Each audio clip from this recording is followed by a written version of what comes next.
Hey guys, how's it going? So, the Honda CR 1998 CR125 that was in a flood. It's pretty much done. I'm waiting for the owner to bring me a piston tonight, and then it'll be done. But came out pretty good. A lot of cleaning, lot of cleaning on this thing.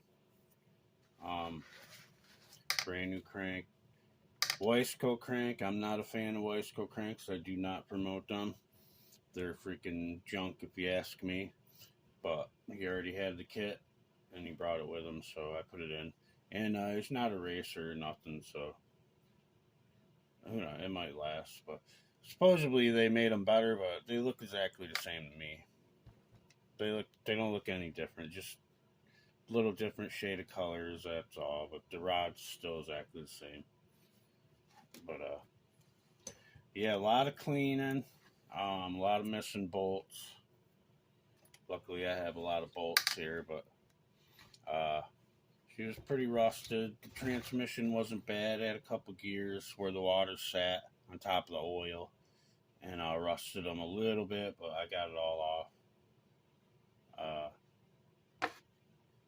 And the clutch, I told him he needs to get a new clutch kit. I mean, that one I cleaned it up. It's got, you could see where the water sat on it, but it basically just stained it. Didn't really rust them. Uh, but he's gonna get a new clutch kit for it, and then that'll be all good. And cleaned up the head and the cylinder, planed that a little bit. It wasn't bad. Had the HPP valves out, cleaned them all up. Looking good, nice and smooth. Cylinder was actually still in really beautiful shape. You probably can't see. Get a light here, flashlight. I just deglazed it with my 320 stone, and it's beautiful. Beautiful cylinder. Cleaned up good. A lot of new bolts. I still got new with the top end will come with gasket kits, so I gotta take all this back off, put gaskets on it. But I didn't take that one off, no need to. But yeah, came out pretty good. Here's the old crank bearings, seals. Look at that. Seized up tighter than Fort Knox. That one did move a little bit. This one seized right up. So she sat with some water in her for a while. This crank was seized right up, but I knocked it loose and have been playing with it. Too bad. It looks like it was in pretty good shape. No good now. Problem is, I just was sanding on this just to see if I could save it, because I could get all this rust off, put it in some Vapo rust, and pop it apart. The bearing's no good. Too much rust. It was seized right up. But without machining, I'm sure it could sand it smooth, polish it up. It'd probably work.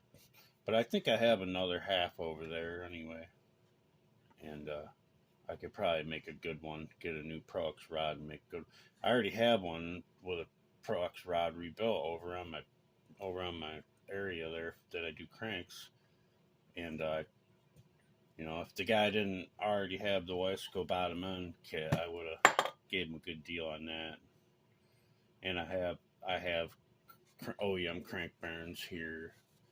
I actually have a lot of cranks for a lot of different bikes. So if you guys ever need a crank, ask me first. I'll hook you up with a good deal. I got cr250, KX250, YZ250, 80 KX80, 80 or 85 100s, YZ125s, cr125s, couple of older ones. I don't have any Suzuki cranks, so I do have one for an RM 250, but it's for like a 1978. So yeah, I gotta get rid of some of them. They're piling up over there. A lot of them are cranks that I've replaced over the years and kept, and then I just rebuilt them all. Some I've bought off eBay, seized up and bad for pretty cheap, and then made them nice. But they're all rebuilt with Pro X rods. I think 2 of them I used Royal rods. I was trying them out. They're pretty good. If you're gonna get a Taiwan rod, man, them Royal rods are really nice. I wouldn't hesitate running one of them myself, but the Pro X Athena, those are good rods. Wozner, people use those. I just don't like how the Wozners. See, the problem is, I know I've got videos on this and stuff. Here's the deal with the Wiseco rods, if you ask me. See, this is the OEM. See how big that slit is there? Very big, wide. And there's all around, there's openings all around the outside, so helps oil it. I mean, common sense. Bigger the gap, the more oil, and it's going to get in there better. This Wiseco one, it's like half the size. Tiny center slit, and then there's only a side opening on the very top and then the very bottom of each side. I've took these apart and ground more holes around the side and opened up the center and then just chamfer it all, and they've worked really good then. Yeah. So waiting for the piston, and then I got this has a bridge. It's an 125 Honda, so it has a bridge, exhaust bridge in there. So Honda pistons don't come pre-drilled. A lot of like the newer 02 up ones will, like a Wiseco. I've had some of them come pre-drilled, but 95, 98% of the time you get a cr125 or 125 or an 85, they're not going to come pre-drilled. Honda and Suzuki are both like that, so you got to do it yourself. I have a few videos on doing it. It's pretty simple, and I definitely recommend doing it. It keeps the bridge cool. It lets it lube it. If you have your cylinder replated from a plating company, a lot of times they'll relieve that bridge, so they take thousandths or whatever. I don't know how much they do, but they relieve it a little bit. So, and then you can get away with not drilling your loopholes, but I'd still do it anyway. But a lot of people don't know to even do that. You know, a lot of people don't. They don't really tell you when you buy the piston and a lot of kits to do that. Well, Wiseco, I don't know if they still do, but they do in the kits. So yeah, you should always drill. I have videos on that. It's pretty simple. You just need a good number 2 pencil, a 16th, or I think it's a 16. It's the one right up above it. I think it's like 9/64. I might be wrong, but it's a little bit bigger. I like to use that one on bridges that are wider. This bridge, I would only use a 16th inch drill bit because the bridge is pretty skinny. There's not a lot of bridge there. And then you need long pencil, long number 2 pencil, something to measure with. See, I just have that written down to show people. That's how I do it. 8 millimeters down from the bottom of the ring, and then 12 millimeters from that number. Drill your hole.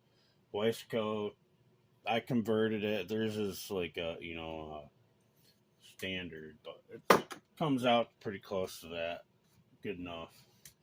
That's what I do. So you need something to measure with, a pencil, a drill, and then like a 1/4 inch drill bit, so you can take your fingers and do the burr.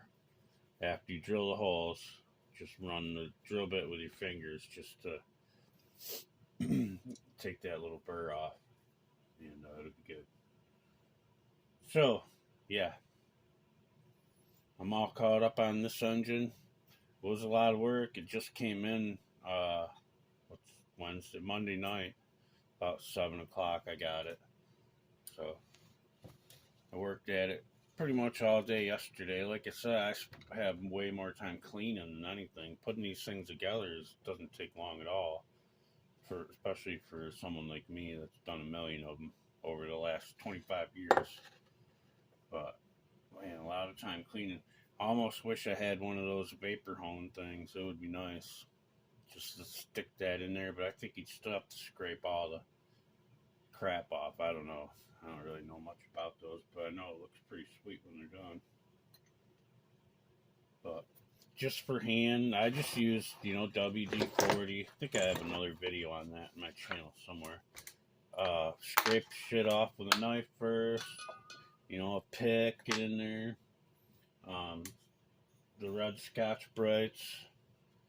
Of course, brake parts cleaner. I like to use this SQ because I get it for cheap by the case, which I think it was like $40 for 12 of them, but it went up like $6. Still, that's a good deal. If you ever price brake clean, it's not cheap. And then I have these little cordless Dremels with brass bits. You get that bit, and one like that, and a round one. And I have the steel ones too, wire, but I tend to use the brass more. Yeah, and just go at it. Some WD works really good for cleaning, and clean it up, blow it off with the brake clean. Came pretty clean for. That's how I do it. Works good for me in my situation. And I don't have a parts cleaner, but that's how I've always done it. But I haven't always used these. These are the last couple years I found these. And I'm glad I found them because they're so handy for so many things. Even to put a burr bit, if you got to clean up a port real quick, put one of these little burrs in there. And for anything, little cut off wheels. They're not real powerful, but pretty handy. Get you some. Alright, guys. Hope you guys have a good day.